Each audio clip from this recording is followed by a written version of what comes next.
el último refugio al que hay que lograr que nuestro partido consiguiese el objetivo que llevamos. Nos debemos a los industriales que están sufriendo una crisis económica y que necesitan su ayuda.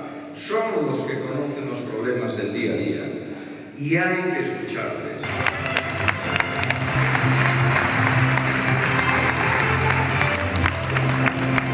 Non viñemos aquí a gobernar a calquer precio. Nunca sería presidente da Xunta se non gañamos as eleccións. Nunca teremos un alcalde na cidade de Santiago se non gaña as eleccións.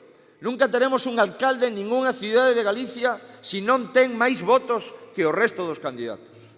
Ese é o principio básico dunha regeneración democrática que seguiremos facendo paso a paso e que seguiremos sin esquecer os nosos compromisos.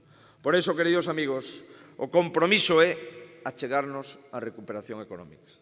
O compromiso é que cando Xerardo deixe a alcaldía dentro de 4 anos e se presente nun atril como este, poda dar conta que ten un concello máis saneado do que se atopou.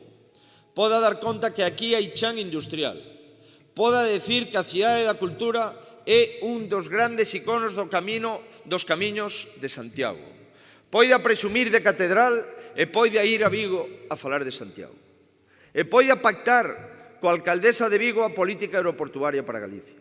E poda buscar os acordos cos alcaldes da Coruña e os alcaldes de Vigo para facer un sistema universitario máis forte, un sistema universitario máis competente, que teña como obxectivo fundamental a formación da xente e non os egos localistas de cada alcalde.